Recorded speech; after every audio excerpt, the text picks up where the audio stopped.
Hi mga sisi! Welcome to my mini vlog! It's another day today at simulan natin ang ating umaga ng panalangin at humingi ng gabay sa Panginoon. Tayo na nga rin ay magja-jogging hanggang kailan kaya ito? Pagkatapos nga nating mag-jogging ay namalengke na din tayo. Ayan ang ating mga napamili sa palengke. Gagawa nga din pala tayo sisi ko ng sandwich para ngayong araw. So healthy tayo today.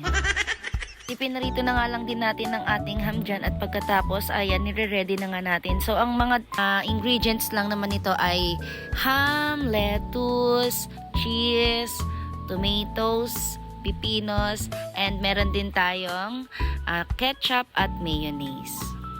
Magpapatong-patungin na nga lang natin mga sisi ang mga tinapay at ibabalot.